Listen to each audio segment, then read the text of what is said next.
밴드, 블로그에서 다양한 정보 얻어가세요. 안녕하세요. 가고파여행입니다. 이번엔 우리나라의 3대 관음성지를 소개하겠습니다. 우리나라 3대 관음성지는 양양 낙산사, 강화 보문사, 남해 보리암입니다. 관음성지란 관세음 보살님이 상주하는 성스러운 곳이라는 뜻입니다. 이곳에서 기도를 하면 더 잘 이뤄진다고 알려져 있어요. 구독과 좋아요는 사랑입니다. 먼저 양양 낙산사를 볼까요? 관음성지 낙산사는 1350여 년 전 관음보살의 진신을 친견하러 온 의상대사가 창건했습니다. 낙산사 주차장에서부터 출발합니다. 23년 3월 기준으로 소형 4,000원이에요. 낙산사 홍예문으로 가겠습니다. 홍예문에 도착했어요. 낙산사 문화재구역 매표소인데요. 성인 4,000원, 청소년 1,500원, 초등학생 1,000원입니다. 낙산사 홍매화가 예뻐요. 해수관음상 쪽으로 가보겠습니다. 가는 길에 사천왕문도 있네요.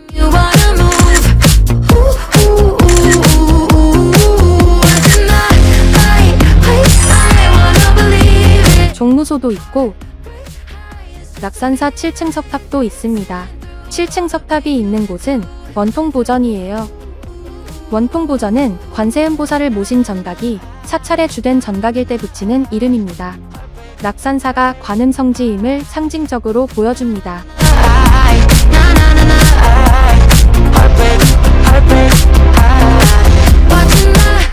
해수관음상 가는 길인데요. 꿈이 이루어지는 길이라고 되어 있네요.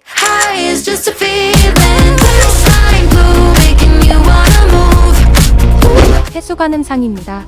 동해바다가 보이는 곳에 웅장하게 서 있어요. 해수관음상은 낙산사 성보 가운데 일반인들에게 가장 널리 알려진 것입니다. 신자가 아니어도 들러서 참배하는 사람들이 많다고 해요. 동해바다 전망이 좋습니다. 구독과 좋아요는 사랑입니다.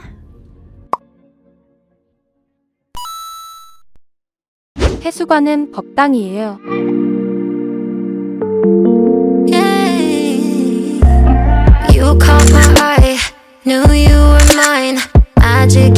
해수관은 공중사리탑도 보러 가겠습니다. 공중사리탑이에요. 낙산사 홍련암의 관음상에 등치를 다시 할 때 공중에서 떨어진 불사리를 모시기 위해 1692년에 조성한 사리탑입니다. 낙산사 보타전에 도착했습니다. 보타전은 원통보전, 해수관음상과 함께 낙산사가 관음신앙의 성지임을 상징하는 전각이에요. 안에 보타전 내 관음상이 있습니다.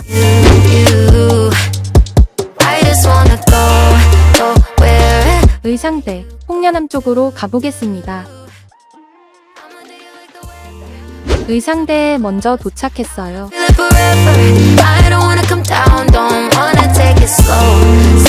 의상대는 주변 경치를 감상하기 위해 지었습니다. 여기도 전망이 멋집니다. 동해안 일출이 유명한 곳이기도 해요. 저기 홍련암도 보여요. 홍련암입니다. 의상대사가 기도를 드리자 바닷속에서 붉은 빛깔의 연꽃이 솟아오르고 그 속에서 관음보살이 나타났다는 전설에서 유래한 이름이에요. 낙산사는 2005년 큰 화재로 인해 몇몇 시설물이 소실되었습니다. 화재 현장을 남겨둠으로써 경각심을 일깨워주는 장소도 있네요. 다음으로 강화 낙가산 보문사를 보겠습니다. 635년 신라선덕여왕 4년에 화정대사가 관세음보살이 상주한다는 보타락가산의 이름을 따서 산의 이름을 낙가산이라 하였습니다. 그리고 중생을 구제하는 관세음보살의 원력이 광대무변함을 상징하여 절의 이름을 보문사라 하였습니다. 와불전역 500나한과 33관 세음보살 사리탑이에요. 2005년에 조성된 사리탑이 세세한 부분까지 표현되어 있습니다. 500나한은 불교에서 아라한과를 성취한 500명의 아라한이에요. 아라한과는 개인 해탈을 강조하는 소승불교에서 아라한, 소승의 수행자들 가운데 최고의 이상상이 이른 최고의 경지예요.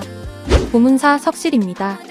석실에 모셔진 석굴들에는 신라선덕 여왕 때 어떤 어부가 그물에 걸린 사람 모양의 돌덩이를 꿈에서 본대로 모셨더니 큰 부자가 되었다는 전설이 있어요.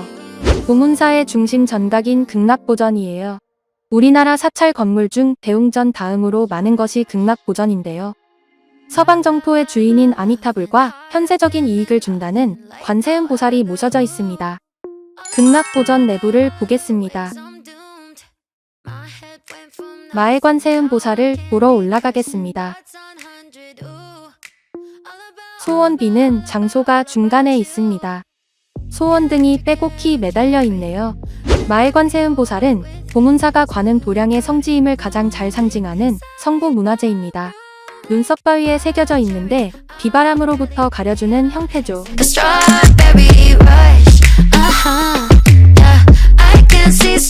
서해 바다의 경치가 장관입니다. 옛날 염전도 보입니다. 올라온 길 계단이 꽤 많네요. 보문사는 3대 관음 성지인 만큼 방문하는 사람들이 참 많습니다. 마지막으로 남해 보리암을 보겠습니다. 보리암 가는 길 남해바다 전경이 멋집니다. 보리암은 원효대사가 창건하고 수도하던 절이라는 설이 있어요. 이후 조선의 태조 이성계가 왕위에 오른 후 사찰을 둘러싼 산을 금산이라 부르게 했으며 1660년 현종이 이 절을 왕실의 원당으로 삼으면서 보리암이라는 새 이름을 얻게 되었다고 합니다. 하지만 고대로부터 유래가 깊기도 해요. 가락국의 김수로 왕이 이곳에서 기도하고 대업을 이루었다고 합니다. 그리고 왕의 10명의 왕자 중 7명을 장유선사가 데리고 출가를 했는데 그 장유선사가 처음 찾아든 곳이 보리암이라고도 합니다. 산신각으로 가겠습니다. 산신각은 산령각이라고도 하며 도교에서 유래한 산신을 모시는 전각이에요. 타종교가 섞이고 흡수된 흔적이라 재미있네요.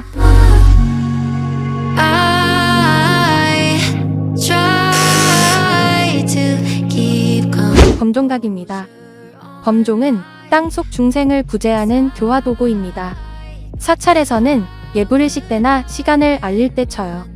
해수관 세음보살상입니다. 보리암의 제1명소예요. 1991년 한 기업가의 원력으로 세워졌는데요. 역사는 길지 않지만 수많은 사람들이 참배하고 간답니다. 보리암전 3층 석각도 보이네요. 김수로 왕비 허태후가 인도 월지국에서 가져온 불사리를 원효대사가 이곳에 모셔 세웠다고 하지만 양식은 고려 초기의 양식을 보이고 있습니다. 기도를 하면 다른 곳보다 잘 이루어진다는 3대 관음성지. 관음성지의 시원은 인도라 하고 다른 나라들에도 있다고 하는데요. 오랜 세월 동안 멀리서부터 전파되어 널리 퍼진 걸 보면 꿈이 이루어지길 바라는 사람들의 염원은 어딜 가나 어느 때나 강했던 것 같습니다. 다음 영상에서 만나요.